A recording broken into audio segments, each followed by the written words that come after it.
আমাদের প্রিয় নেতা প্রায় 17 বছর পর নিজ দেশে স্বদেশে প্রত্যাবর্তন করছেন, যিনি গত বছর 5ই আগস্ট দেশ থেকে চলে গেছেন, যার পতন হয়েছে তার কারণে, এবং তার সমর্থিত একটি সরকার হয়েছিল সেই 2007 সালে।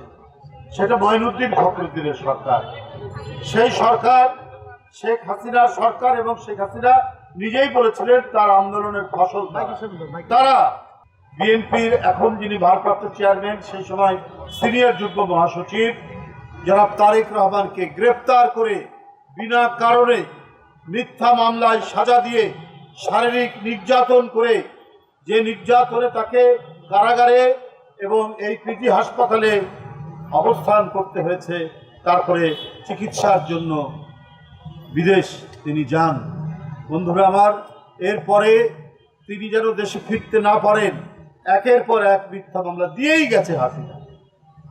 নানাভাবে মানসিক পর্যুদস্ত করা হয়েছে, শারীরিক তো করা হয়েছে। এত যন্ত্রণা ভোগ করে 17 বছর নিজের পরিবারের সাথে বিচ্ছিন্ন থাকতে হয়েছে। মায়ের সাথে দেখা হয়নি,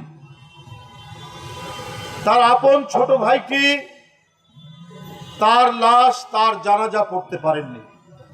সবই হয়েছে শেখ হাসিনার কারণে।